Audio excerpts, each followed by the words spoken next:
Hi everyone and welcome back to another episode. Today's episode 3 of the Gladiator series, where we're adventuring once again with the Barbarian. In the last episode we learned the powers of Achilles Strike. It's downright crazy time to kill on that thing. I'm interested to see how it actually changes. But for this playtest we stuck with it. And for any of you that don't know, this is a challenge where I only loot players that I kill. So currently we're sitting at 4 deaths, 5 kills. And I hope to improve on that a little bit as I learn more about Barbarian. This right here is a pretty standard start, where you basically take on a few mummies. And I usually try to head into the larger area beyond. Moving through this dungeon rather quickly, trying to get some PvP action. End up hearing a few footsteps above us. Which is that giant bat room with the small pond in the corner. Hoping to catch them with my throwing axe, which is now pretty much the best weapon in the game. First we have to clear some of these mobs, which means smashing a few of these mummies in the face. I actually prefer the overhead rather than the sideways chop on mummies. But for goblins, sideways chop is very nice. And even for players. Something I really overlooked in my early Barb gameplay. Seeing how the only way for me to actually escape with anything valuable, I do need to kind of force the issue and fight some players. So we move into this guy's space, we hear him loading up, and he's right in front of us. We land the Achilles Strike via the throwing axe, and it's time to swing away. One sideway chop to the ribs, and then another. That means we're up to 6 kills. Not a horrible score, considering this was actually fairly late in the playtest. I'd say one of the last couple days. Kind of decided to throw this one together, just in case we are waiting a long time. Sure enough, here we are, months later. But, interesting thing with this guy, when I looked back over his gear again, I found a blue lantern. I don't think I've ever found one of those before, or have even considered the fact that you could have a rare lantern. I'm not really even sure what the point of that is. Maybe it's like a brighter version of the normal or basic lantern? Not quite sure. My thoughts are it probably just sells for a little more. But that kind of leaves me wondering, could there be like a more rare form of light you could carry around? An interesting idea. Back to the gameplay, we are actually kind of forced to zoom through this room, and this is where not having smash kind of sucks, as you need to squeeze by quite quickly. Just at that second I heard a ranger place his trap. Looking for other ones. The archer behind me decides he's going to smash that door down. Now the goal is to try to convince him to walk over that little floor trap full of spikes. One that's caught me on many occasions, as it's incredibly dark in that area, and you happen to just prance right on top of it without knowing, chasing somebody into that door. Moving our way into the upper levels, we do find that hunting trap the guy placed earlier. And truthfully, this was the first time I realized they were a skill check, or whatever it is. A timed thing. Super annoying. I don't know if you left click, repress the interact button, or what I was doing wrong there. Should not be that. Lockpicks I understand, but hunting traps, please no. This ranger kind of had us cornered, and he messed off and never did bother us. We were kind of left to just roam around this outside edge again. We hear a portal spawn in the room just above us, in that very, very large open room, which could be trouble if it is a ranger that's in front of us. Hearing steps close by, I end up using my roar a little early. And this is sometimes very frustrating because you hear audio above, below, you don't know. This guy's definitely below us.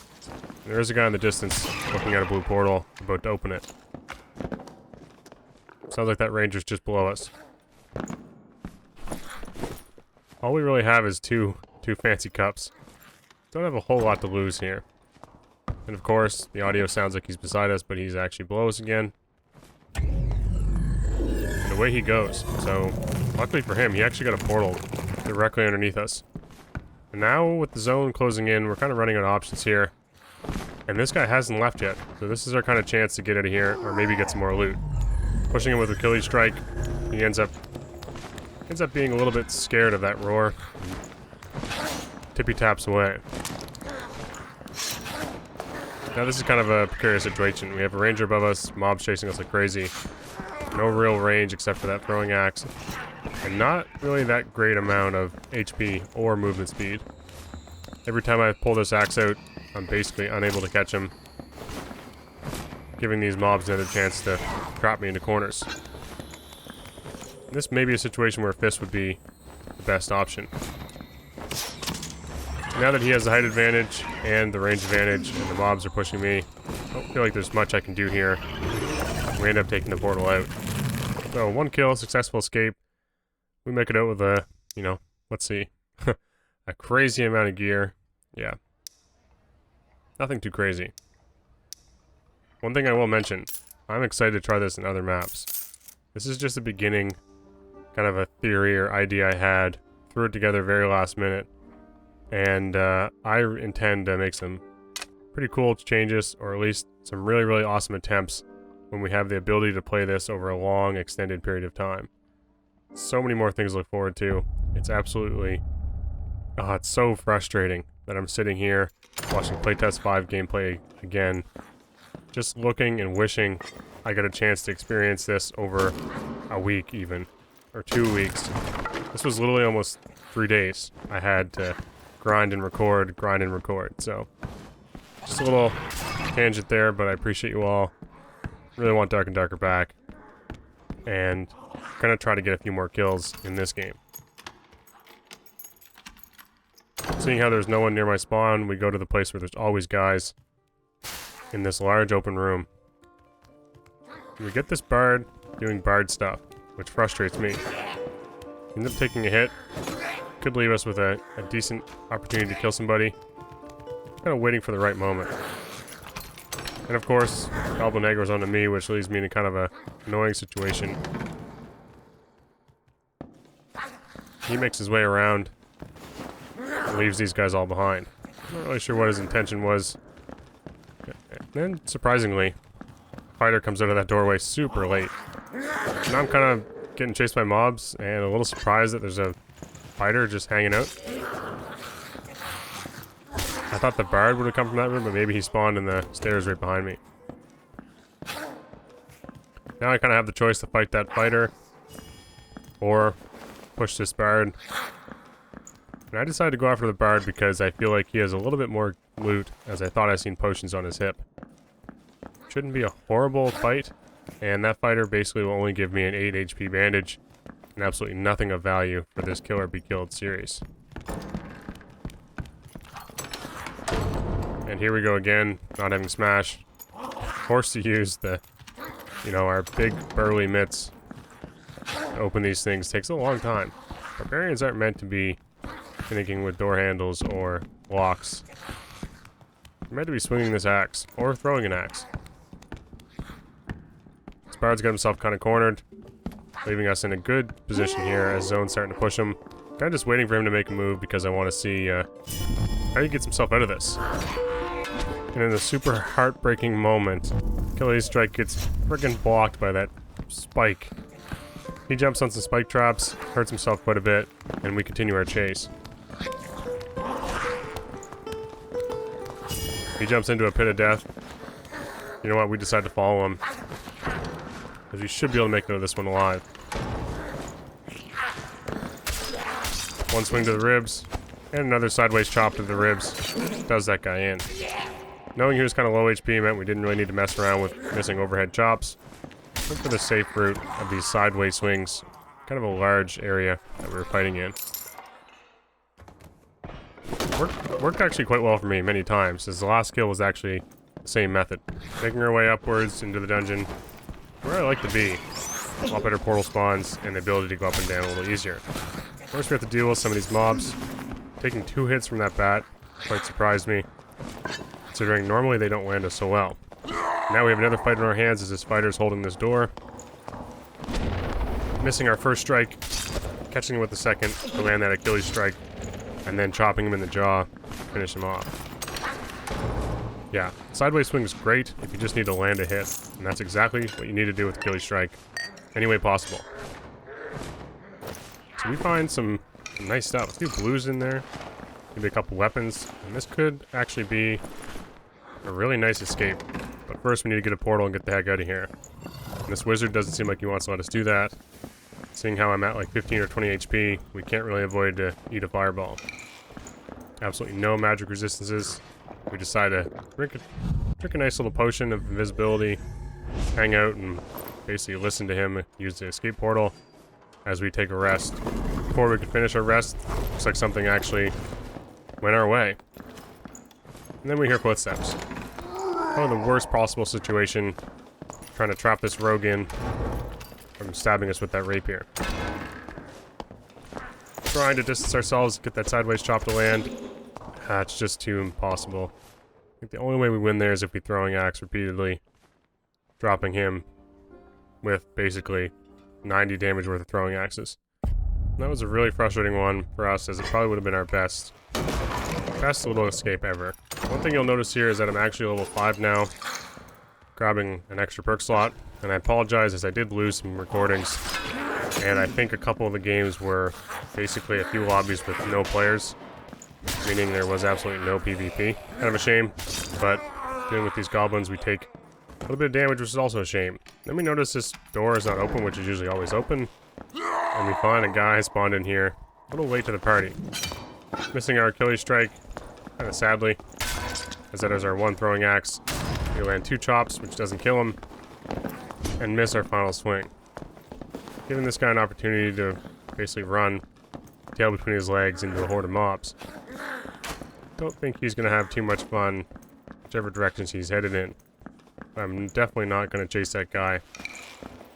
It'll most definitely mean death. Trying to grab our little axe is kind of crucial. Not sure what happened leading up to this, but we entered this lobby with a green throwing axe, and of course, as we're messing around, we get arrowed in the back, and then arrowed in the face. Basically, karma coming back to bite us in the ass for attacking that poor wizard. Moving into the large open room, we hear some players beneath us. And I'm trying to spot them to see if we can land, and there's that wizard. He's probably about 1 hit right now. Hearing stuff breaking, hearing some crazy audio. And there's some guys. They must be in that little square room with the goblin mage underneath us. Maybe just 1 axe will be enough. So we get Achilles Strike ready and land an axe throw. And well, buddy, that guy's standards, it hurt a lot. I bet it did. Green throwing axe, Achilles Strike. He's probably very sore. He's probably hit the wrong target, considering the Barb has probably the highest HP pool. 2 players have seemed to split up, and making our way around the outside, we actually get a chance to take this guy on. Getting Achilles Strike ready. Hitting him once. That's all it takes, as his legs give out beneath him as that damage ticks away. One thing I did not mention was the fact that I'm actually using Berserker perk, which increases your attack power based on how much health you're losing. I think it's a total of 30% increase in attack power. Don't ask me how that adds up or stacks up or what the min-max is on that. I just thought it'd be neat to try because, for the most part in this series, always low HP, or struggling to get HP. So why not have that axe swing hit a little harder? We're using bare-chested and that perk, so could have been what did so much damage through that protection bubble. Seeing an opportunity to rest up, we take it as we wait for a portal on the upper side of this map. Checking this room, we kind of make a bad mistake here. Really bad mistake. Leaving that goblin a little bit too much room to get through the door, and then taking a hit to the face, eating a bunch of poison damage. So we have to rest again. This time we do hear steps. And there is a guy left here. Taking a quick peek into this room to see what we have. I don't actually ever spot that guy. I just assume he found an escape portal somewhere hidden. It is now going to be my task as well. This can be incredibly difficult because they can literally spawn in the little edges or corners underneath you without any real, way of telling. It's kind of tough, and also terrifying. And this is one of those moments when you begin to realize how you take it for granted when you do find a blue portal. sometimes you just don't have any luck.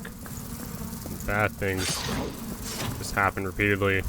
Getting wall spiked as you're trying to find a portal in the darkness. This dark, encroaching storm continues to eat away at our HP. We're pretty desperate, but as desperate as we are now, waiting for Dark and Darker to once again return. Please, hopefully, everything that is good in this world, we will get some news this week. Just like this blue portal. Nicely placed and well timed, so we can once again enjoy this amazing dungeon crawling experience. Thank you all, guys. I appreciate you all. I know this isn't the most enthralling gameplay or top tier, most geared, epic kills, 25 kill lobby stuff. But look, I enjoyed playing it, no matter how difficult it was, or how difficult I made it for myself. Did enjoy doing this with the Barbarian, even though it was my first time using the glass in Playtest 5. And next episode, we're going to use the Bardiche. It'll be the first time for that as well. Cheers.